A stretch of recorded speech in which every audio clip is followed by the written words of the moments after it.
So today we're going to talk about open loop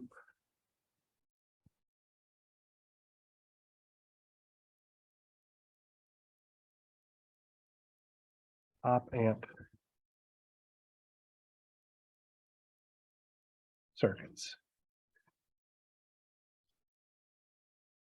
So I need to explain what the heck I mean by open loop probably, right? So if I have a circuit like this,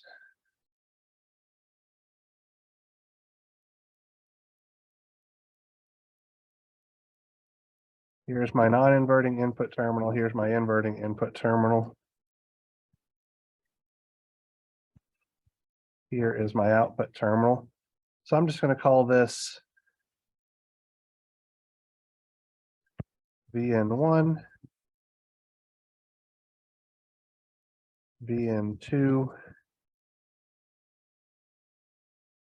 V out, and then in a different color here, just to make sure we're powering the thing, let's call this VCC plus and VCC minus, sorry.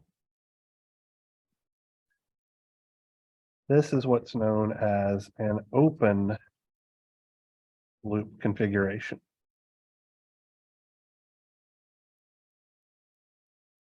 We can contrast that with a circuit like this.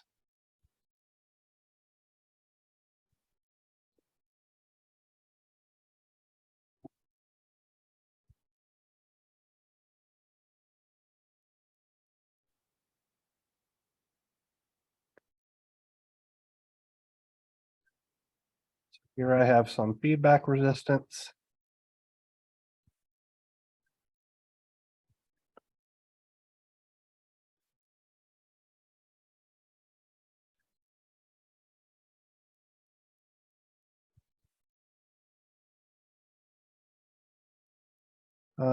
Let's call this VN1, this VN2. Let me write that better so that you can see it.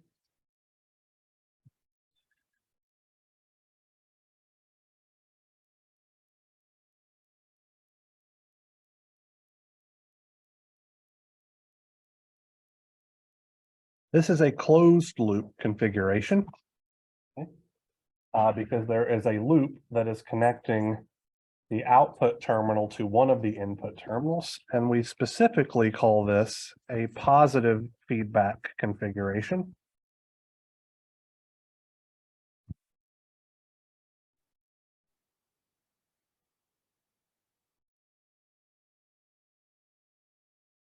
And for our last example here, we will have a negative feedback configuration.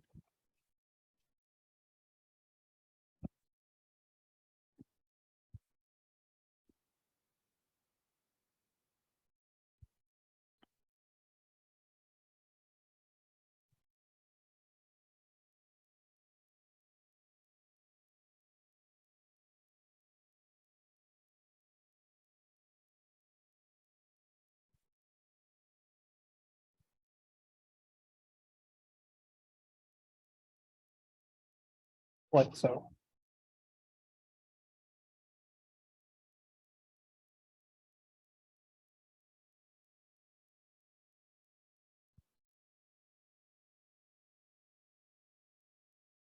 Technically,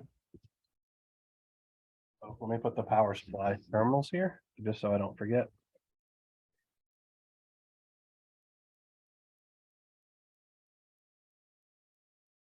We do have a fourth option where we would have both positive and negative feedback, which we will utilize in exactly one circuit in this class.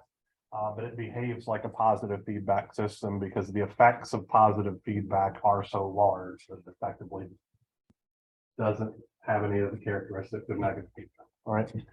So these are the three different types of configurations that we are going to be talking about in this class. We're going to start with the simple open loop configuration, which is exactly what we were looking at when we wrapped up class last Friday.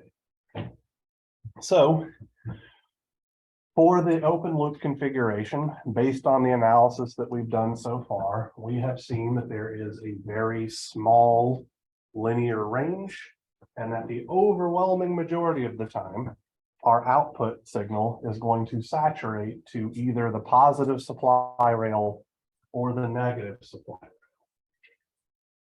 This seems like it's not a particularly useful configuration, and yet it is used very extensively in what are called comparator circuits, okay? And a comparator circuit is a fundamental building block of an analog to digital converter, which is a widely used piece of circuitry or equipment in the conversion of an analog signal into a digital signal for use in computers and things like that, okay? So, scrolling down here,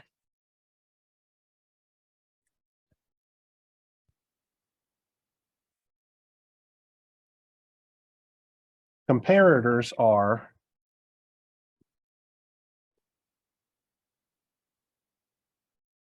op-amp circuits used to compare the strength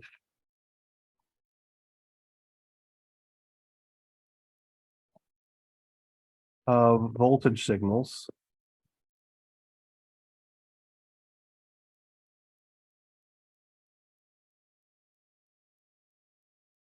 against a particular reference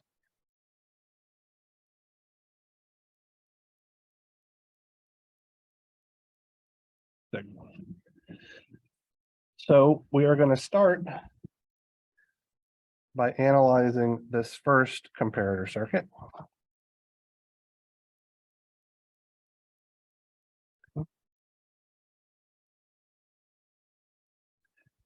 Where we are going to apply our input signal to the non-inverting input, and we are going to apply a reference signal, typically a DC signal, to our inverting input, measure our output here, and while I'm at it, throw in my supply voltages.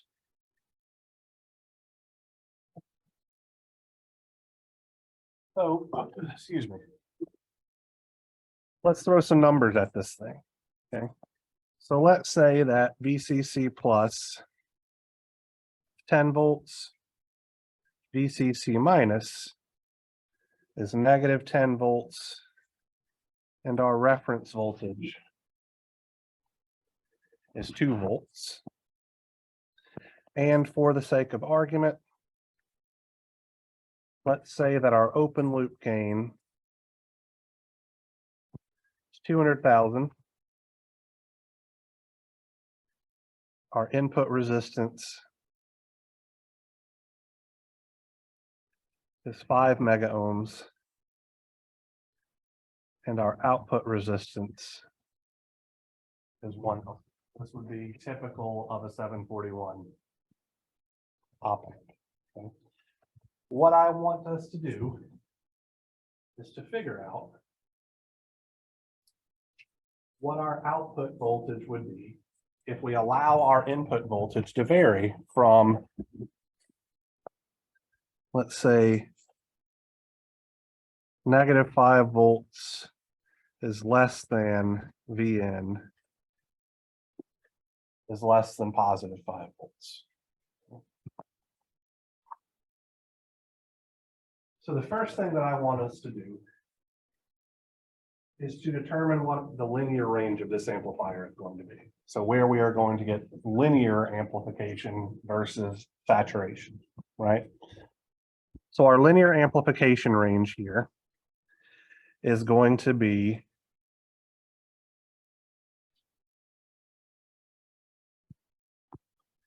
VCC plus over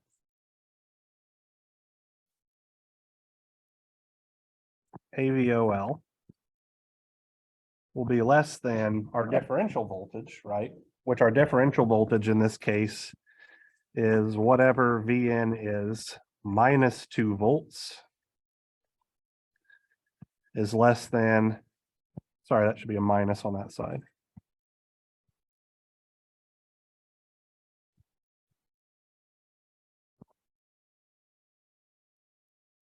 Grab a calculator real quick.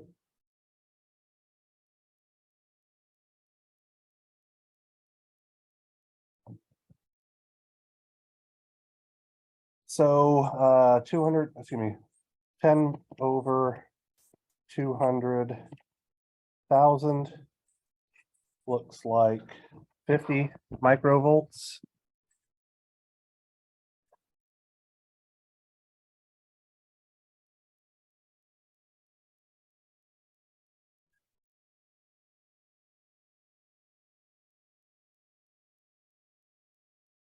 And from here, we can say that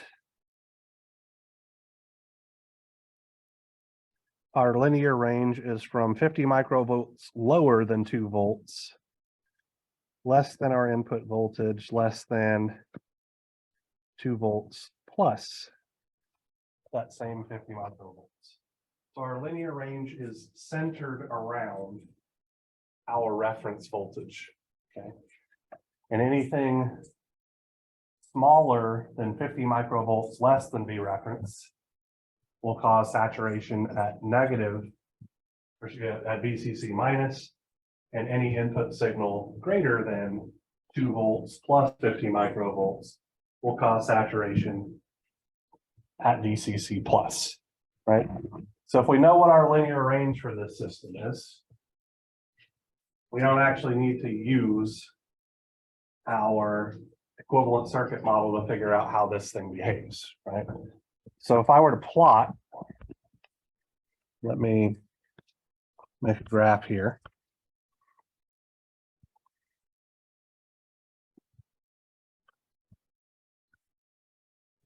Here's V out.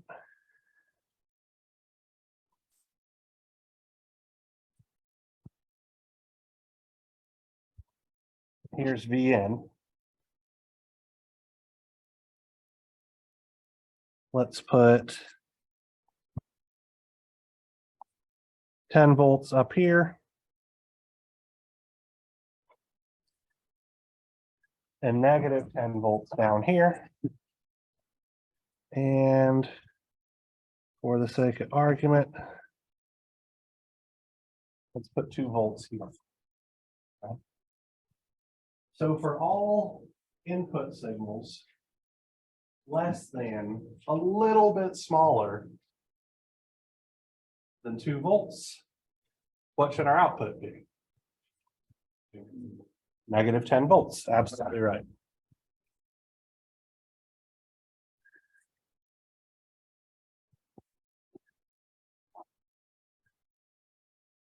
For all input voltages greater than a little bit larger than 2 volts, what should our output be? Positive 10 volts, right? And then only within this very narrow window, negative 50 microvolts less than our reference voltage and positive 50 microvolts greater than our reference voltage, do we see a linear amplification of our input signal? How steep is this transition going to be? Incredibly steep, right? So much so that it's going to look almost like a vertical line, right? Because our linear range is so small. So effectively, what we have here is a circuit that compares our input signal to our reference voltage of 2 volts and gives us a binary output. It is either VCC plus or VCC minus, depending on how our signal compares to V reference. That's why it's a comparator, right? Again, there is an extremely slight slope to this. It's not an infinitely large slope, but it is very close to vertical here. because our linear range is so incredibly small. Okay. So what if we had a similar circuit? Oh, also notice, for the most part, AVOL, RN, and ROut don't particularly matter, right? The larger our open loop voltage gain is, the steeper that transition will be, but all of our other parameters don't particularly matter. So we can use poorly designed op amps as comparators pretty easily. As long as the voltage gain is roughly 1,000 or more, we're still going to have that very, very steep transition between the digital low state and the digital high state. So let's change things slightly here. Actually, before we do that, I want to develop a more simple input-output relationship here. So for this type of comparator, we could say that Vout is VCC plus whenever Vn is greater than Vref, and it is VCC minus whenever Vn is less than Vref. And I'm intentionally not including greater than or equal to sign or less than or equal to signs, because there is that very small window where we have actual linear amplification.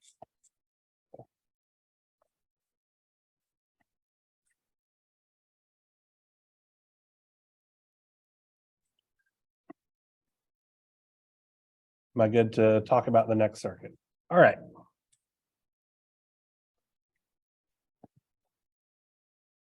So our next circuit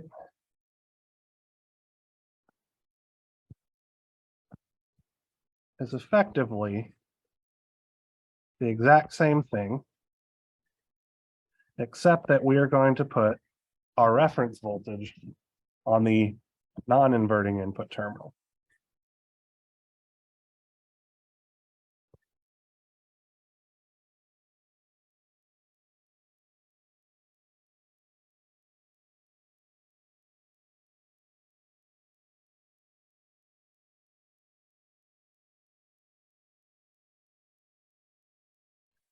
Once again, let's call this 10 volts, negative 10 volts, 2 volts, negative 5 will be less than Vn is less than positive 5.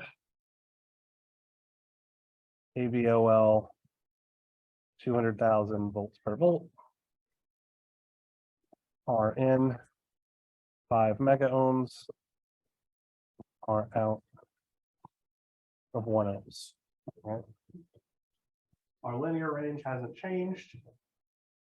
What's going to happen here? Right. Well, now our differential voltage is 2 volts minus Vn, right? So effectively, we have a sign change on our input voltage, which is just going to change our output by a factor of -1. So we should expect to see something like this.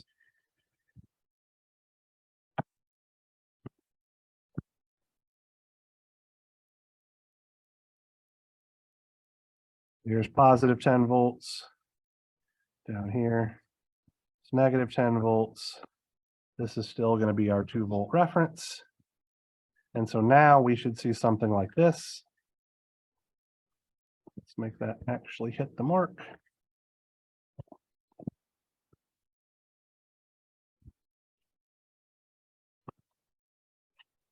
Like so.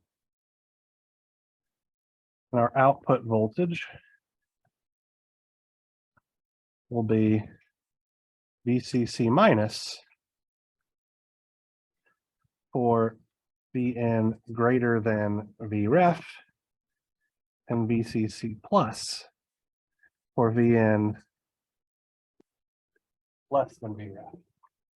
Let's give these things names.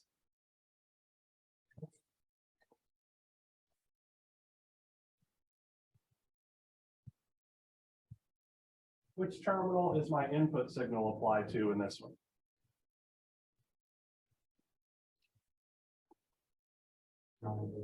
The non-inverting input terminal. So this is going to be a non-inverting comparator. Okay. The input signal is applied to the non-inverting terminal. So this is a non-inverting comparator.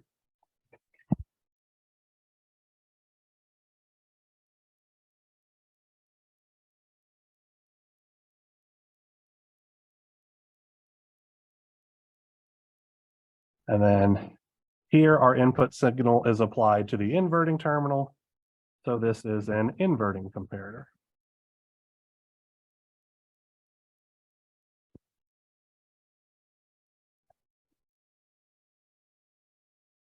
So let's simulate this.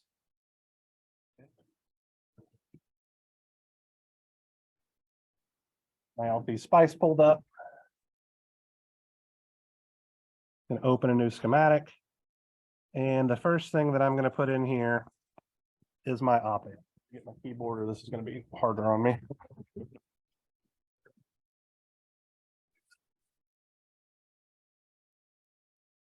So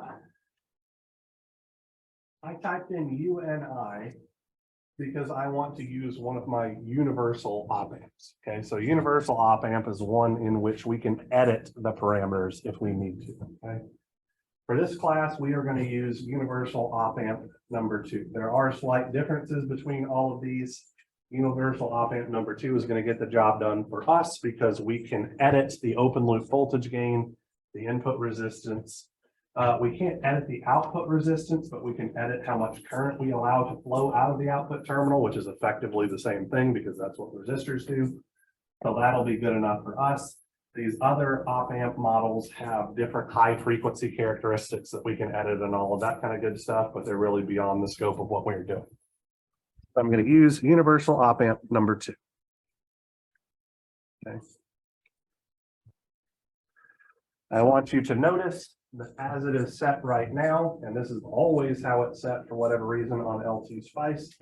So this positive polarity terminal right here, this is our positive power supply rail. And then this negative sign here is for our negative supply rail. This is for our inverting input. This is for our non-inverting input. So they're drawn slightly differently than what I have been drawing the schematic diagrams for. But as long as we understand what each terminal is for on this particular model, who cares? Okay. So I'm just going to, I'm going to press Control E, I think, which should mirror this. And then I'm going to rotate it twice just to put the the non-inverting input terminal on top, just because that's how I've been drawing things. So Control E, I have no idea why, is for mirror. And then I rotated it twice to point it in the correct direction. Okay. I'm going to give myself a stub of wire here. I'm going to give myself a stub of wire here. I'm going to give myself, that's the wrong place, a stub of wire here. Just to show you guys something real quick, if we right click over the middle of the op amp, we can see down here in value 2, we can edit AVOL. That is our open loop voltage gain. Right now it is set to 100,000. We can change it to 200,000. It really won't make that much of a difference for us. GBW is the gain bandwidth product. That is a high frequency thing that we're not going to have to worry about too much in this class. But once we get into circuit 2 and actually, or excuse me, circuit 3 and start making physical op amp circuits, it'll be a deal. The slew rate is another high frequency thing. It tells us how quickly or what the maximum rate of change of the output signal to an input signal can be. And then we have limit on our current. We can set it to be a rail to rail op amp or not. Some offset voltage. I don't remember what EN, ENK, means IN and INK are related to current limiting, and then we can literally just change our input resistance as the parameter R. We're going to leave things alone because it doesn't particularly matter for this example. I just wanted to show you where the parameters were that you could edit.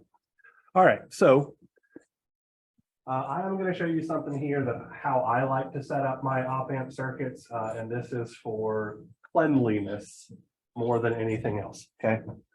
So I am going to use this label network button, and I'm going to type in VCC plus, and I'm going to tie that down here. I'm going to have a VCC minus, tie that here. VN, let's start with VN right here. VREF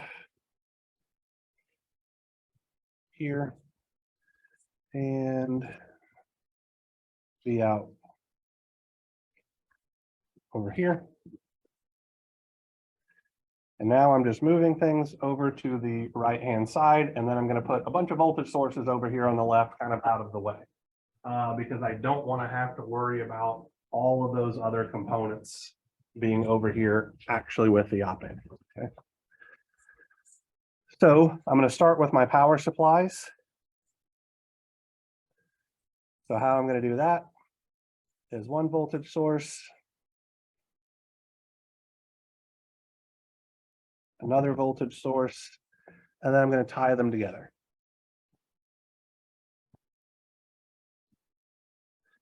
And I'm going to ground the middle node. Just for argument's sake, this is exactly what we physically did to power the op-amps in that particular lab in circuits 1. Okay. I'm going to come back up here and I'm going to tie VCC plus to this node.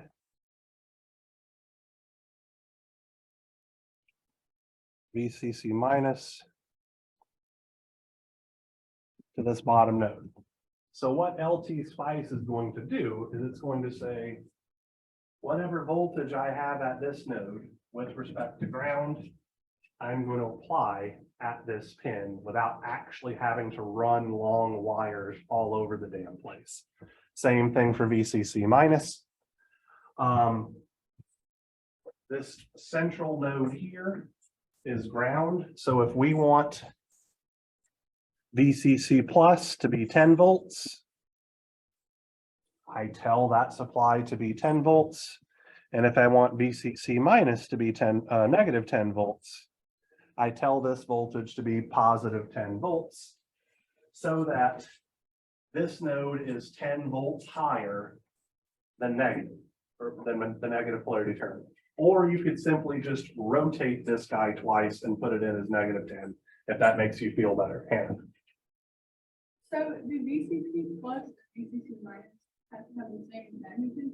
No, not at all. And we can play with that in just a moment. Okay. They just happen to have plus and minus 10 volts for this example because that is what I chose, but we will do a design problem in just a moment where they're different. Okay. So now let's set up our input voltage and our reference voltage. So I'm just going to put a voltage source here. This will be ref, and a voltage source here. This will be my input. I'm going to ground the negative polarity terminals of each of these.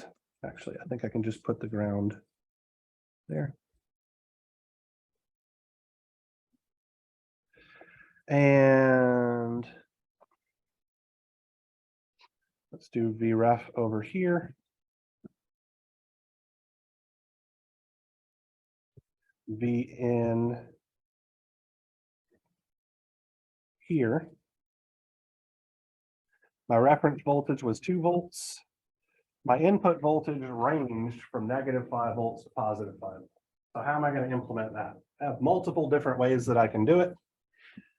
I am going to choose to use a sinusoid because I know how to make that oscillate between plus and minus 5 volts pretty easy, right?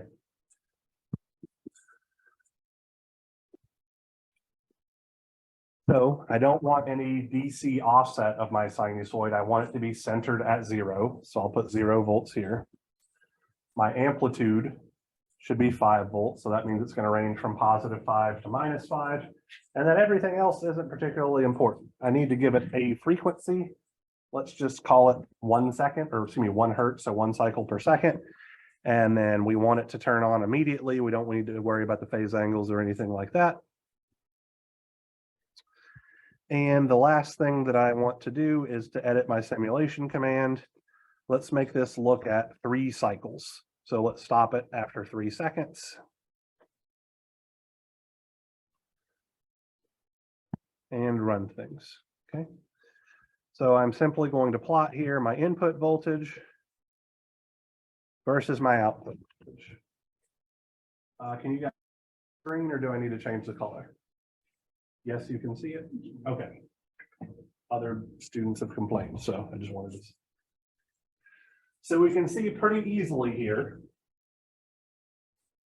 that when our input signal gets greater than our reference voltage, our output saturates the VCC plus, and whenever our input level gets less than our reference voltage, our output voltage saturates the VCC minus, right? If we wanted to, okay, so let's stop there. This behaves exactly like what we would expect, but this doesn't look like the plot that we drew, right? And the reason why this doesn't look like the plot that we drew is because this is V in as a function of time and V out as a function of time. And what we drew was V out as a function of V in. But we can make LT Spice give us that graph, all right? So I'm going to move this dumb thing out of the way. If I mouse over the horizontal axis and right click, I can change my quantity plotted from versus time to versus any quantity I want. So I am going to put here V open parentheses, so that lets it know I'm expecting a voltage, and the voltage is the one at node V in, because that's exactly how I defined my input voltage. That's okay. I have this green line here because that is V in versus V in. So it is literally just a line of slope 1, which I can get rid of because it's not adding anything to the conversation. And this is exactly the plot that we generated by hand a few moments ago. If I wanted to look at a non-inverting comparator, or excuse me, an inverted comparator, I can simply delete this, and then swap. Okay. Actually, let's not even delete it. Let's just change it to vref. Change this one to VN and rerun my simulation. And Bob's your uncle, we have the inverting comparator relationship. So, design problem, right? We'll leave this here.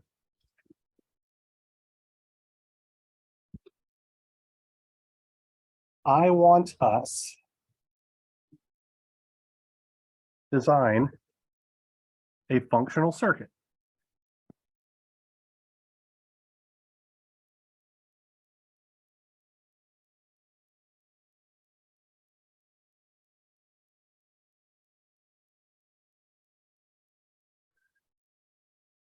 We will be designing a 1-bit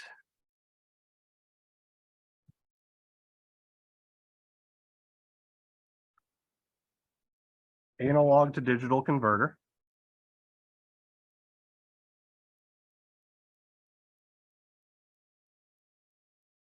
such that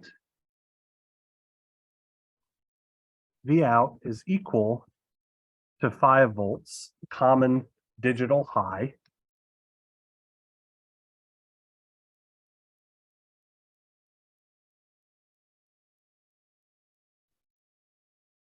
when Vn is greater than 3 volts and V out will equal to 0, common digital low.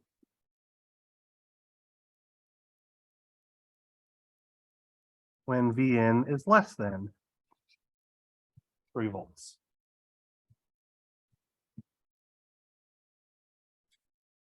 So what do we need to specify for a comparator?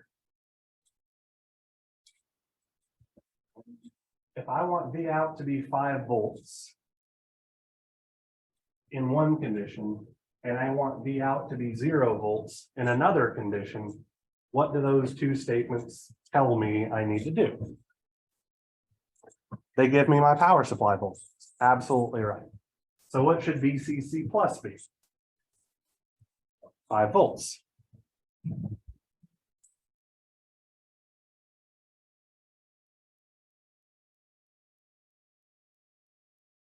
What should VCC minus be? 0 volts. All right. What should my reference voltage be? 3 volts, because that's what I'm comparing my input signal to.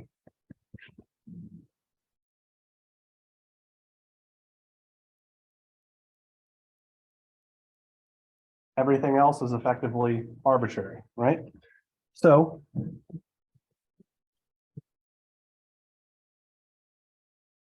let's go back to our simulation and let's make this work. So VCC plus should be 5 volts for this. Oh, no, I do not want the current there.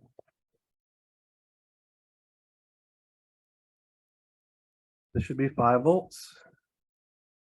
This should be 0 volts. This should be 3 volts.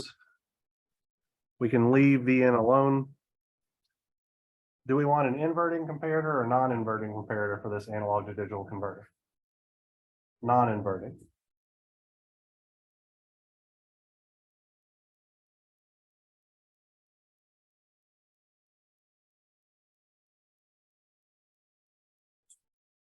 Now we see that whenever our input signal is greater than 3 volts, our output saturates the VCC plus. Whenever our input signal is less than 3 volts, our output saturates the VCC minus, which is 0. So we have two different supply voltages, exactly what you were asking about here, for a specific purpose. So this is the third day of class, and we have designed something useful. Not wildly useful, but something useful, right? We have a 1-bit analog to digital converter. It makes a binary decision. Is it high or is it low? Full stop, but that is of use, okay? So the next question I have is, how do I get a 2-volt source, right? So if I have a system like this, right? VCC plus, sorry, down here is 5 volts, so that's just the supply voltage. VCC minus is 0 volts, so that's ground. So that's pretty easy to figure out. My input voltage is whatever it is coming in. How am I going to get 2 volts? Do I need an entirely second power supply to do that? I mean, that's how we're doing it here, but that's not the smartest or most economical way to do it. Instead, we could use a resistor network to bias and get that voltage approximate, okay? So, give me the right screen. What if I did something like this, okay? So this is my 5-volt supply rail up here. And this is my ground supply rail down here. So let's start with the op-amp circuit. I'm just going to throw it here in the middle.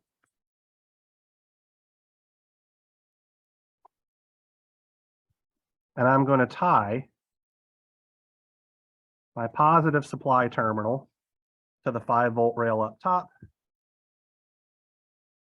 and my negative supply terminal to the 0-volt rail on bottom.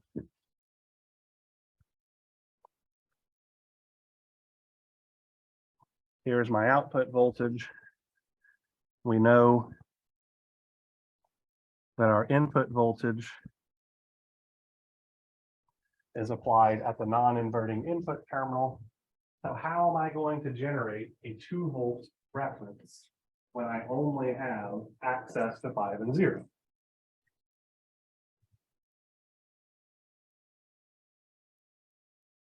Voltage division, absolutely right, okay? So if I want a 3-volt reference, what combination of resistances could I use? A 2 and a 3, okay? I agree wholeheartedly. It doesn't need to be any more difficult than that. Well, it is slightly more difficult than that, but for the most part, that is what we're doing. No, I'm being genuine here, okay? So if I put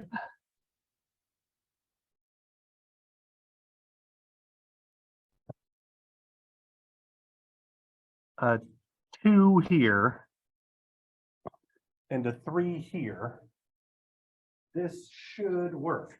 There is a small constraint, okay?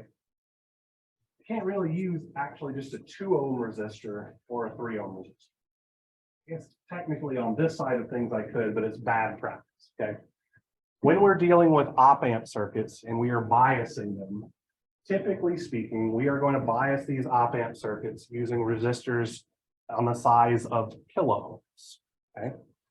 The reason why we use resistors in kiloohm size is because they're about 1,000 times smaller than the input resistance, right? So let me put a kiloohm here and a kiloohm here. Recall that effectively looking in here, we're going to see some resistance that is on the order of mega ohms or greater, right? So a 2 kilo ohm resistor and a 3 kilo ohm resistor are about 1,000 times smaller than the internal input resistance of our op-amp, which means there's obviously going to be current flowing from the 5-volt source down to the ground rail through these resistors, but practically none of it will split off and flow through that internal resistance. If I made these on the order of mega ohms, though, that would be a problem, right? So I want the resistors that I use to be smaller than the input resistance by a considerable amount, so that I can treat this like a simple voltage divider and not worry about how much current branches off and flows in to the input terminals of the op-amp. And I want my bias resistors to be about 1,000 times larger than the output resistance, so that the voltage divider at the output, all of the voltage drop occurs across the load and none of it occurs across that very small internal output resistance, okay? So kilo ohm size resistors are really the sweet spot for op-amp circuit biasing, because they are 1,000 times greater than the output resistance and 1,000 times smaller than the input resistance, so that we don't see any negative effects there, okay? So 2 to 3 is the ratio correct, but we're going to use kilo ohms to get in the practice of using kilo ohms for everything related to op-amps, okay? We should see now that our reference voltage here is simply 5 times 3 over 5, or 3 volts. We can throw this into LT Spice and get just that. So we are going to delete our reference voltage entirely. Then move this out of the way.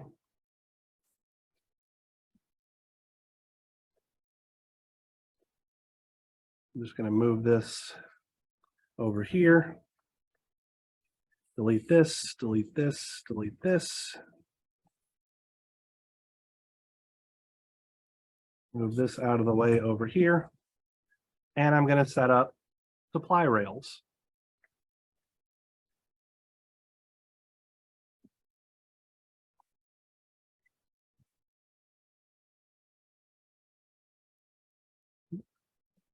Good enough. Let me just make this bigger so my life will be slightly easier. I'm going to drop 2 resistors in series here. Yes. Give me just a moment.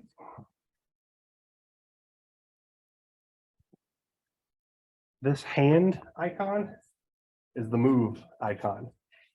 Let me move this out of the way so you can see it.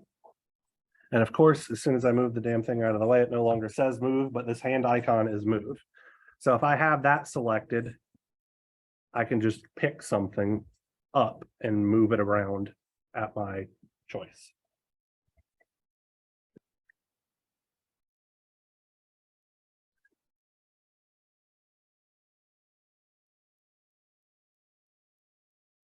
I'm going to put VCC plus on top here, VCC minus on bottom here.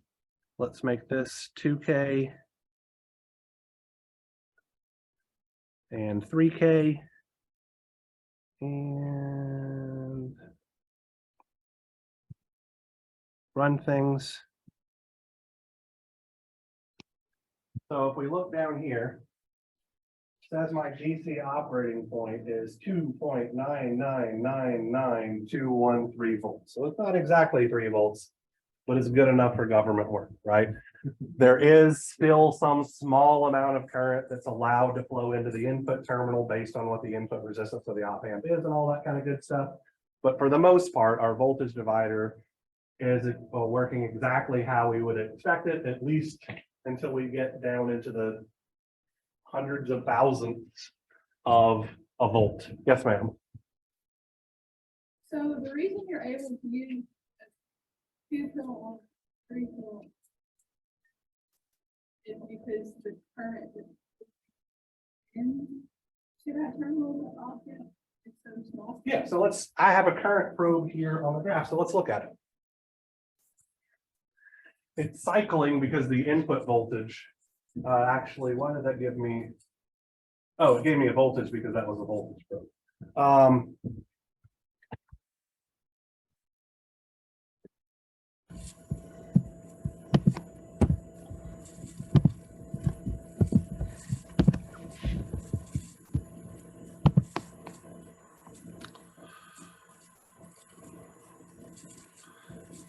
So the current flowing into model U1, which is our op amps in negative terminal,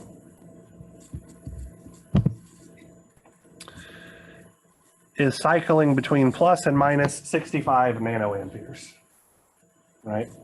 But the current that's flowing through these resistors is a milliamp. So it is 1,000,000 times roughly smaller than the current flowing through the voltage divider portion. So that's why it doesn't make a whole heck of a lot of difference. But if we were to play around with things here, so let's just say that I change my input resistance from 500 mega ohms to 5 kilo ohms. Now they're on the same scale, right?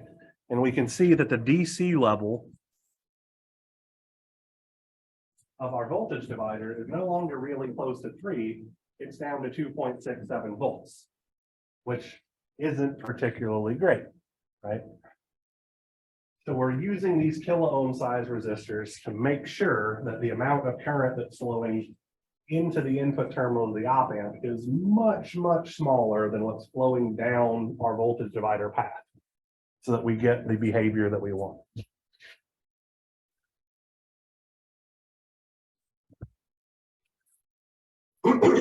All right. So let me change this back to, let's just put it as 5 meg.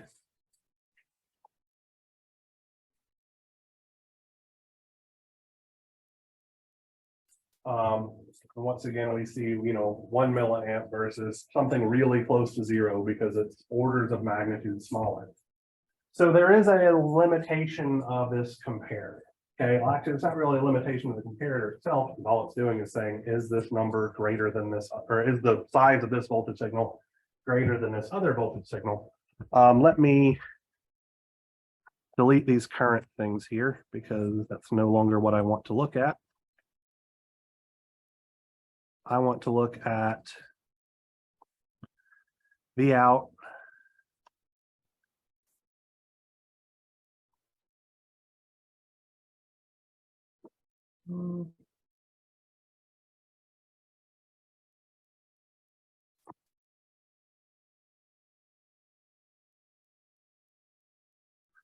As a function of the n.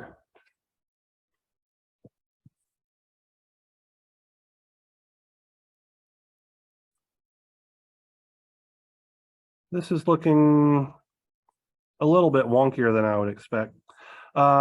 I was going to show you guys what happens when we have noise on our input signal, right?